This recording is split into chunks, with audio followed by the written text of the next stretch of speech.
할렐루야. 예배하는 자리에서 만나 반갑고 감사합니다. 10월 한 달도 주님의 은혜와 평강이 함께 하시기를 축원합니다.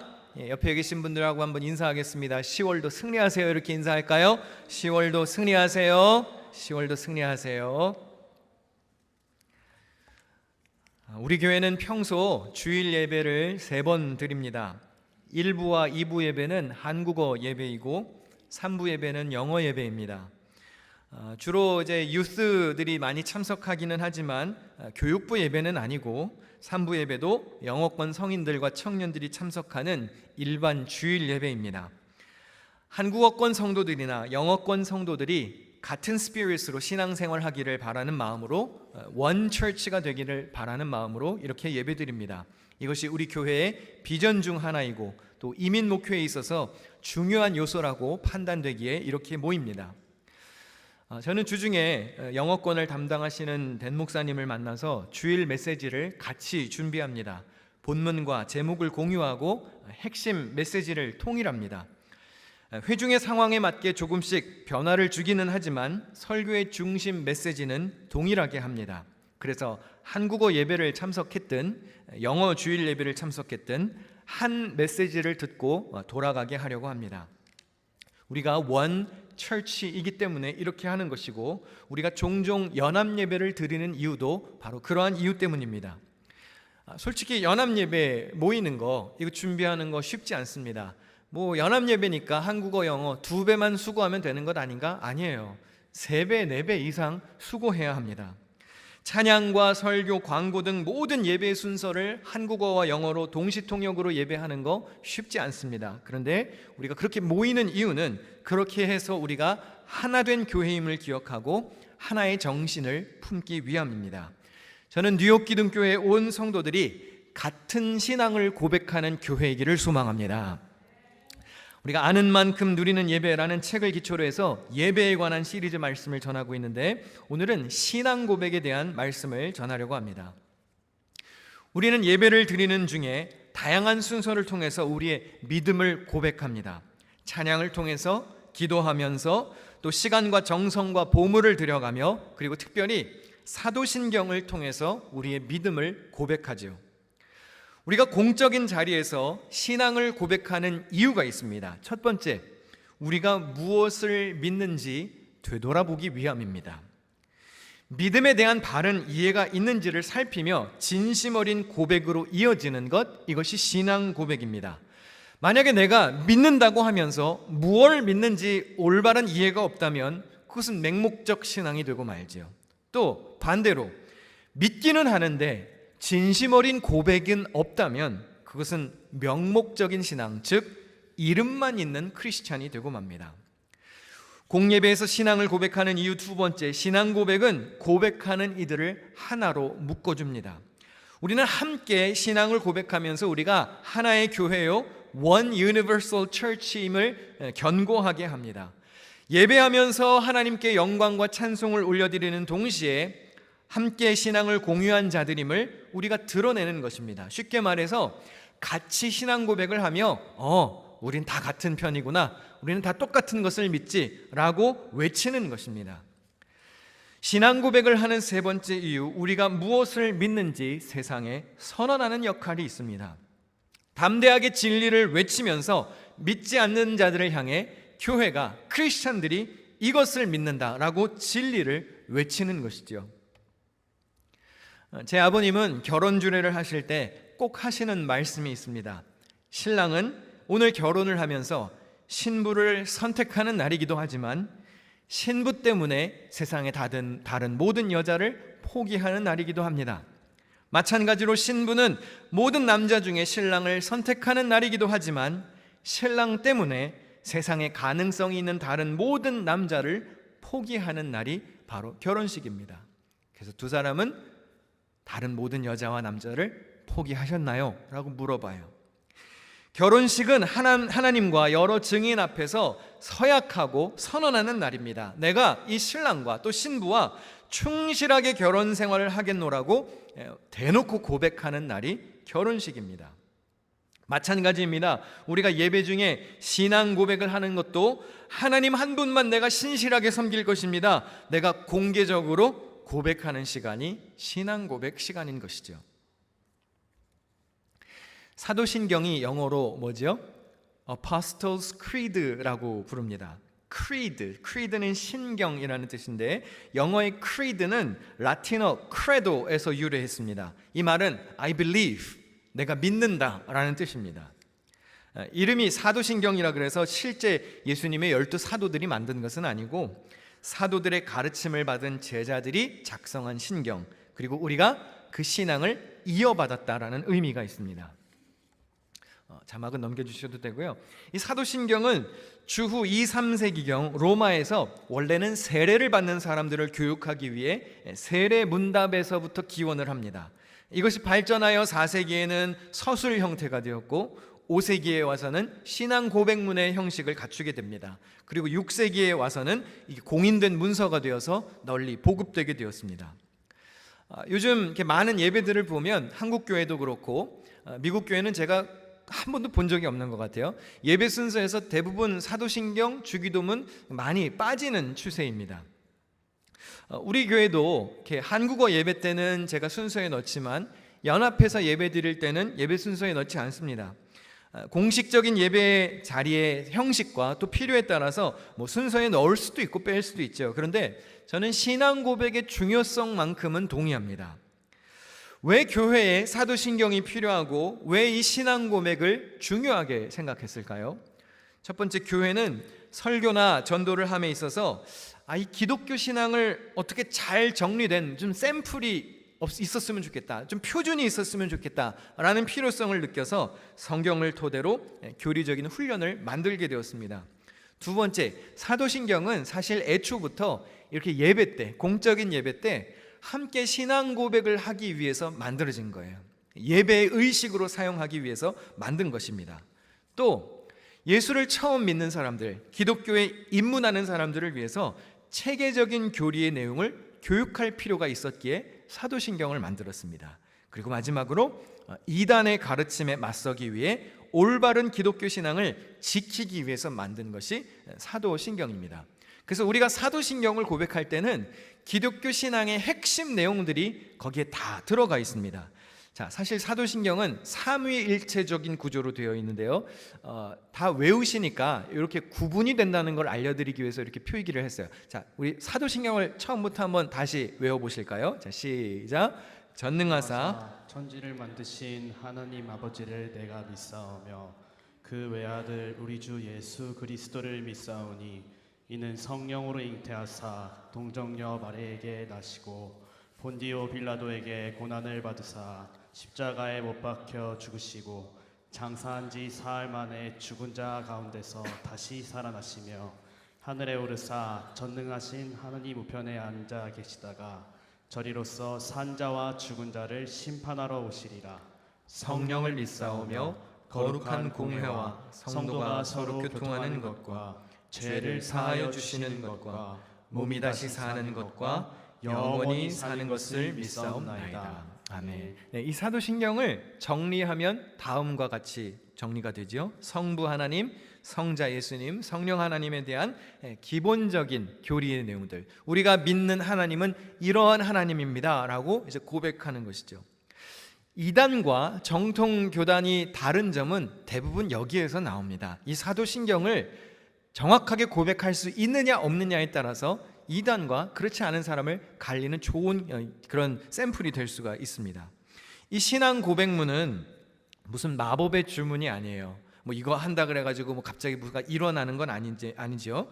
근데 성도들의 믿음이 변질되거나 오염되지 않게 하려고 교회의 지도자들이 성경을 토대로 만든 요약문입니다.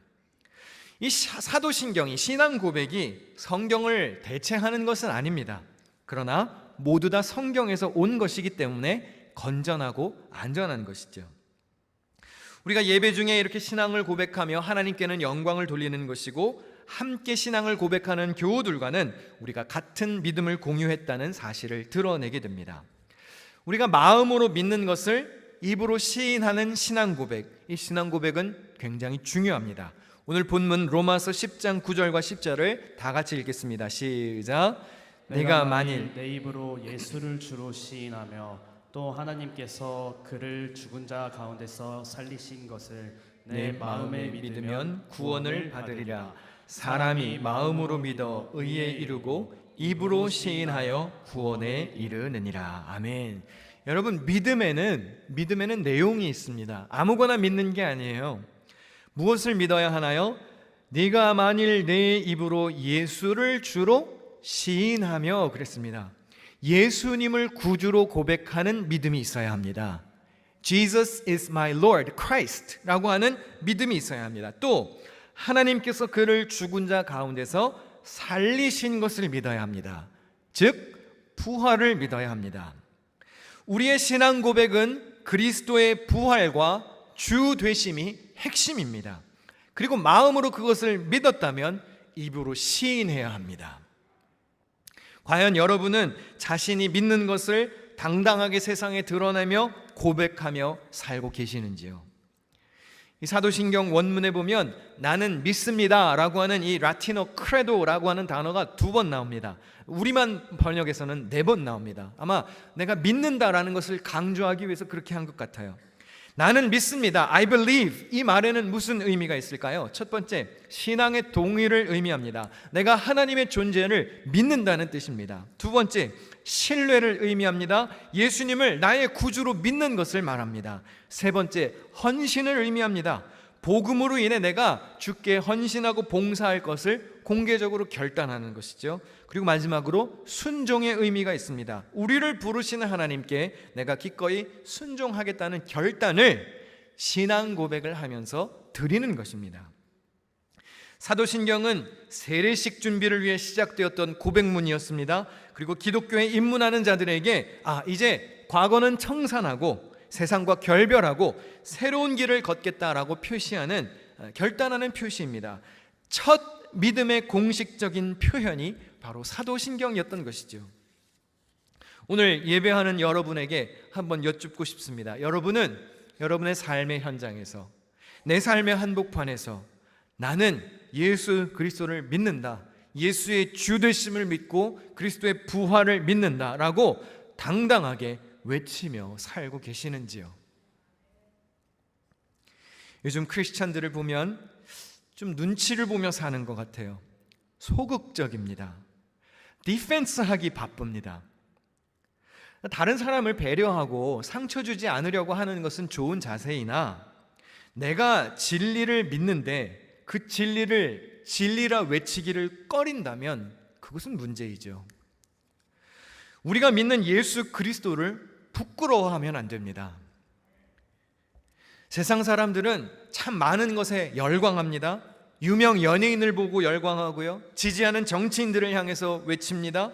또 응원하는 스포츠팀을 향해서 손을 들고 신뢰를 표하고 환호하고 박수하고 열광합니다. 그런데 우리가 믿는 예수 그리스도를 위해서는 얼마나 손을 들고 얼마나 신뢰를 표하고 얼마나 박수를 치고 내가 믿는 진리를 위해서는 얼마나 열광하나요?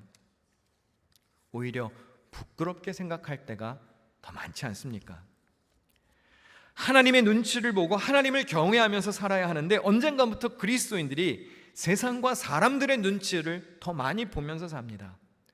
정치적으로, 문화적으로, 사회적으로 외면당하지 않기 위해서 적절한 중립을 지켜가면서 나름대로의 회색지대를 찾기 바쁩니다. 그래서 내가 믿는 진리, 성경 말씀을 진리답게 외치지 못하고 담대하게 신앙 고백을 하기를 꺼려합니다. 그냥 적절히 섞이고 싶으니까요. 다른 종교를 믿는 사람들을 보십시오. 자신들이 믿는 헛된 우상에 대해서 참 공개적입니다. 참 자유롭게 예배합니다.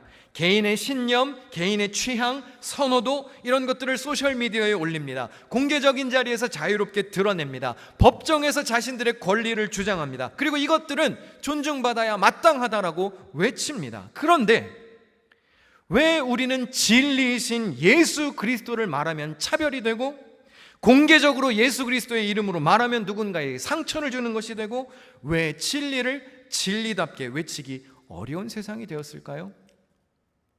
아니, 아이들은 연예인들에도 열광하는데 연예인에게 환호하는 것만큼도 우리는 예수의 이름에 환호하지 못하며 삽니다.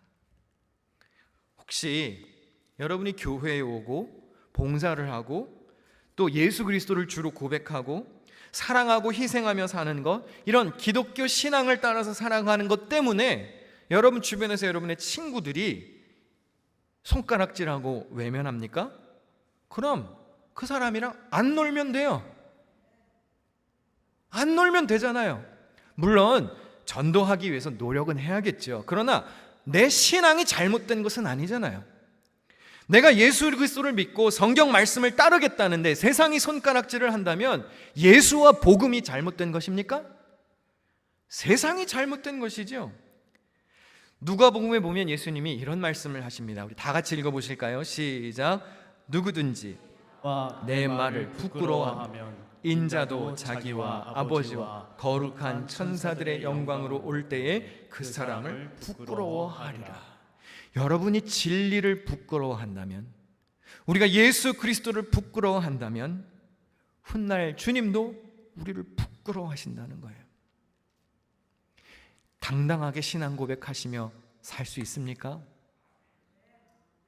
사도 바울이 로마서에서 이런 고백합니다. 우리 말씀 읽는 동안 찬양 준비해 주시면 좋겠는데요. 로마서 1장 16절 같이 읽을까요? 시작. 내가 복음을 부끄러워하지 아니하노니 이 복음은 모든 믿는 자에게 구원을 주시는 하나님의 능력이 됨이라. 아멘이십니까? 복음을 부끄러워하지 마십시오. 당당하게 여러분이 믿는 예수 그리스도를 고백하며 사시기를 바랍니다. 아니, 우리 자녀들은 연예인에도 열광하잖아요. 정치인들에게도 열광하잖아요. 얼마 있으면 대선이죠. TV 보니까 아주 빨강색, 파랑색 자신이 지지하는 정치인들을 가서 마치 그게 무슨 자기 인생의 전부인 것 마냥 환호하잖아요. 근데 그만큼이라도 복음에 환호하냐는 것입니다. 예수의 이름에 열광하냐는 것입니다. 예수가 내 삶에서 정말 가장 귀한 이름이라면 떳떳하게 그분이 나의 구원자라고 외칠 수 있어야 하는 것 아닌가요? 오늘 세계 성찬주일입니다. 성찬식을 거행합니다. 1982년에 세계 교회 대표자들이 모여서 10월 첫 주일에는 모든 세계의 교회들이 성찬식을 행하자라고 정했습니다. 물론 따르지 않는 교회들도 있지요. 근데 세계 성찬주일을 정한 것에는 하나됨, 연합의 의미가 있습니다. 우리가 그리스도 안에 하나라는 거예요. 성찬을 나눔으로 주 안에서 한 몸 된 교회임을 기억하자는 것이 목적입니다. 예수님을 기념하는 성찬은 세례받은 교인의 첫 번째 권리입니다. 첫 번째 권리, 영광스러운 권리예요. 성찬에 참여한다는 것은 공개적인 자리에서 내가 그리스도와 연합한다 라고 하는 일종의 신앙 고백이기도 합니다. 오늘 성찬에 참여하시는 여러분, 새 생명 얻었음을 기억하시고 성찬을 통해서 회복의 은혜가 있으시기를 축복합니다. 주님께 우리의 마음을 드리고 신앙을 고백하는 사람답게 세상에서도 당당하게 여러분의 믿음을 드러내며 사는 청결한 삶의 주인공 되시기를 축원합니다.